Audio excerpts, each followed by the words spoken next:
자, 앞서서 저희가 지금 스타트업에 대한 지원 사업을 알아봤고, 이제는 스타트업이 아니라 이 제목 그대로 중소기업이 기술 개발을 지원하겠다는 거예요. 그래서 스타트업이 아니더라도 일반 중소기업이 받을 수 있는 기술 개발 자금을 합니다. 그래서 여러분들이 보시는 스타트업 분들도 나중에 회사가 커서 조금 더 이제 규모가 커지면 이런 기술 개발 자금을 받으면서 회사를 운영하고 더 경쟁력 있는 신제품을 개발해야겠구나라고 생각을 하셨으면 좋겠어요.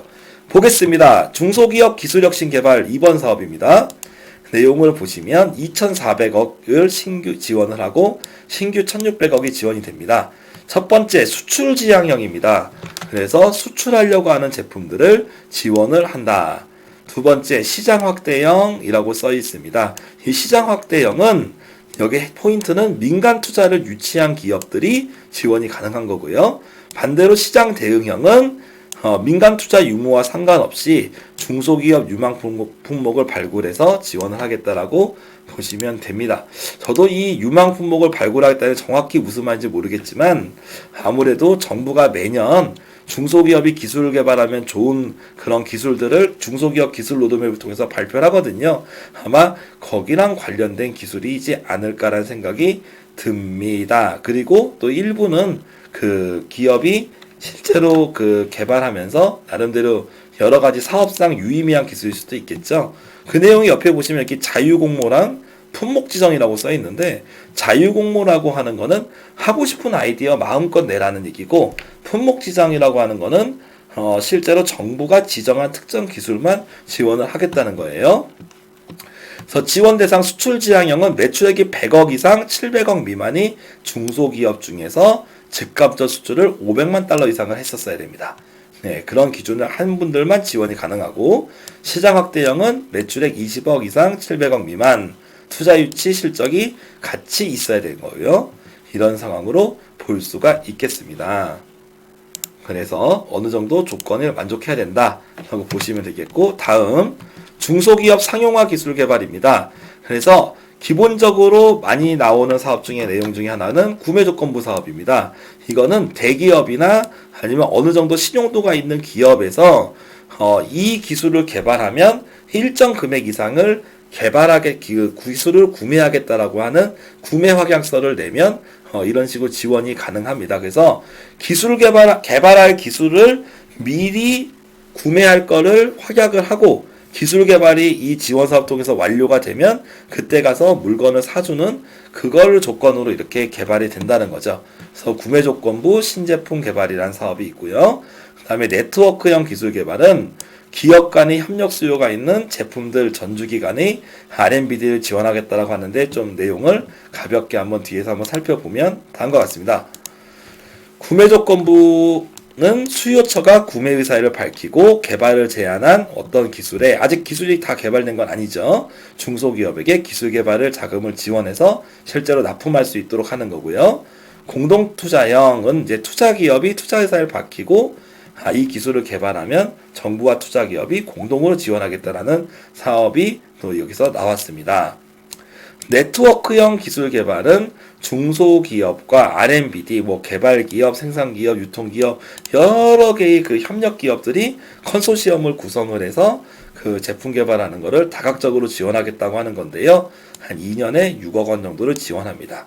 구매 조건부도 한 2년에 5억 정도를 지원하고 상당히 많은 금액을 지원하는 큰 사업이지만, 반대로 너무 이게 2년에 6억이면요, 여러분 자기 부담금만 한 2, 3억씩 내야 돼요.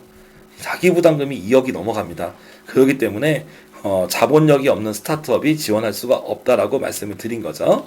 산학연 설명드린 거 있으니까 넘어가고요. 테크브릿지 앞서 말씀드렸던 것처럼 기술 이전을 전제로 합니다. 중소기업 선도연구기관 지원이라고 하는데, 중소기업에서 희망기업의 선도연구기관을 한번 먼저 보시면, 선도연구기관, 전자부품연구원, 생산기술연구원, 한국에너지기술연구원, 지금 현재 이 연구기관이 선정이 되어 있고, 20년에 더 추가 선정을 해서 희망기업, 우리한테 이제 기술 개발을 같이 하고자 하는 희망기업을 진단을 하고요. 그리고 공동기술 개발을 해서 사업화하겠다라고 보시면 되겠죠. 그래서 1단계, 2단계, 3단계에서 단계별로 나가게 되고 1단계는 진단만 하고요. 2단계는 실제 기술 개발을 위한 준비를 하고 3단계가 실질적인 기술 개발비를 지원하는 단계로 갑니다. 그래서 1단계 4년 협력, 2단계 4년 협력 기술 개발 1년에 3억, 3단계 1년에 1.5억 해서 사업화까지 전주기를 지원하겠다라고 이렇게 나온 사업입니다. 그래서 이건 4년 사업이라 그래서 여기서 지정된 연구소랑 미리 협약을 하지 않으면 연구소에서 여러분들을 선정해 주지 않으면 이거는 뭐 그 지원 자체를 할 수가 없는 좀 특수 사업이죠. 다음 공정품질 기술 개발 사업인데 여기선 기본적으로 공문에 나와 있는 내용을 보면 스마트 공장이 구축 기업이나 스마트 공정 고도화를 지원하거나 아니면 자금력이 부족한 제조의 기업이 불량률 감소, 원가 절감 등을 하거나 아니면 스마트 공장 촉진을 위해서 공정 개선하는 한마디로 그 공장을 운영하고 있는데 그 공장을 좀 더 현대화시키고 스마트화시키고 개선하는 업체를 지원을 하겠다라고 지금 나와 있습니다. 그래서 현장형은 1년에 5천, 혁신형은 2년에 2억을 지원하겠다라고 지금 발표가 되었습니다. 다음 기술지주회사 자회사 R&B라고 써 있는데 보통 기술지주회사는 이제 대학이나 연구소에서 이제 직접 대학이나 연구소는 비영리 기관이다 보니까 직접 수익 내는 회사를 못 만들거든요. 그래서 대학이나 연구소가 보유한 기술을 사업하기 위해서 밑에 기술지주회사와 자회사를 이렇게 만들게 됩니다. 아무튼 대학과 연구소의 기술지주회사와 관련된 자회사끼리 컨소시엄을 해서 기술지주회사 그 지원 사업에 들어오라는 건데요. 생각보다 어려운 조건을 갖고 있죠. 그래서 기술지주회사에 나중에 관심 있는 분들은 하고 계신 분들, 좀 특수한 분들이 지원하는 거다라고 볼 수 있습니다. 그 다음에 9번 산학협력 거점형 플랫폼 사업은 대학에 구축된 인프라를 가지고 중소기업이 기술 혁신을 재원하겠다라고 기술 개발을 지원하는 건데 어떻게 지원하냐? 중소기업이 수행기간 동안 대학 연구실에 직원을 파견을 하고 대학은 그 연구원에게 직접적으로 기술 이전, 교육, 실험 등을 지원을 하겠다는 사업입니다. 그래서 대학과 같이 기술을 개발하는 것을 지원을 하게 되고요. 그게 기본적으로 기술 역량 분석을 한 다음에 나중에 2년에 3억 정도 전문적으로 기술 개발을 공동 기술 개발을 또 지원을 하겠다고 하네요. 그래서 대학하고 같이 이렇게 개방형 과제라 그래서 대학이나 연구소를 정부가 내년에 저도 작년에 그 강연 때 말씀드리겠지만 정부에서 대학이나 연구소 등과 기업이 적극적으로 협력할 수 있도록 하겠다. 그거를 개방형 과제라고 이렇게 표현을 하는데요. 개방형 과제를 강화하기 위한 사업이라고 판단이 됩니다. 다음 10번 예비 가재령 기술 개발이라고 써 있는데 예비 가재령이란 거는 급성장할 걸로 예상되는 그런 회사입니다. 근데 예비니까 최근 3년간 매출액이 연평균 10% 이상을 성장한 중소기업이 지원이 가능하다. 다만 3년간 20% 이상은 고성장이니까 제외하겠다라고 볼 수 있고 성장하는 회사의 기술 개발을 지원하는 게 예비 가재령이 되겠습니다. 다음 11번 해외 원천 기술 상용화 R&D는 러시아의 기술 개발을 한다고 하는데요. 러시아 관련 기술 개발하는 것만 지원이 되겠죠. 넘어갑니다. 다음 지역 중소기업 공동수요 개발이라고 써 있는데 지역에서 대학 연구나 지역 조합 등이 개발할 수 있는 기술 역시 이 부분도 지역과 관련된 좀 특수 사업이라고 판단이 되어집니다. 그래서 특정 지역 내에 관련된 사업으로 향후에 추가 공모를 좀 봐야 알겠지만 일반적으로 좀 들어가긴 좀 어렵다라고 좀 볼 수 있습니다. 인공지능 고부가 가치 기술 개발 사업 설명드렸었고요. 그리고 빅데이터 사업도 마찬가지로 빅데이터를 기반으로 서비스하는 기업을 지원을 하는데 지원 대상 내용을 보면 중소기업이면 무조건 지원할 수 있으므로 중소기업 중에 빅데이터 하는 업체들이면 다른 제한 없이 들어올 수 있다. 그리고 2년에 5억 원을 지원한다라고 보실 수 있겠습니다. 근데 스마트 센서 선도 프로젝트 개발해서 스마트 센서 분야 지원 사업입니다. 넘어가겠습니다. 현장 수요형 스마트 공장 마찬가지로 스마트 공장을 지원합니다. 넘어가겠습니다. 다음 국가 융복학담지 아까 말씀드렸고요. 여기 입주하신 분들을 지원한다.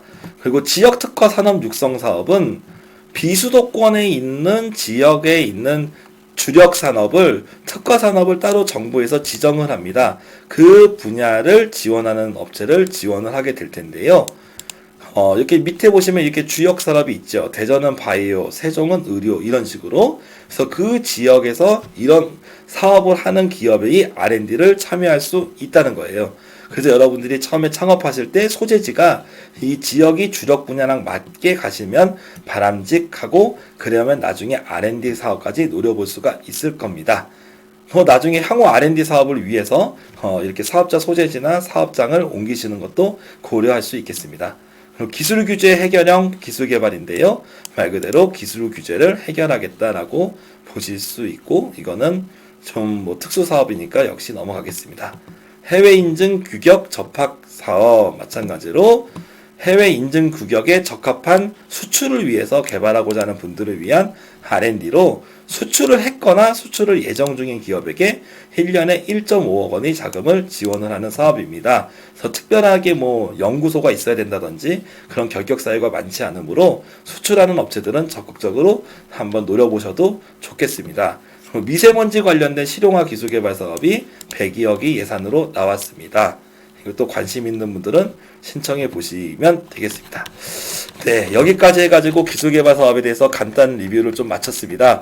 생각보다 특화된 사업이 많아서 통합 공고문에서는 제가 그렇게 많이 설명드리기가 좀 애매하고 상세 내용 자체가 좀 많이 없다 보니까 개인적으로 조금 어려웠던 이런 영상이지 않았나 싶고요.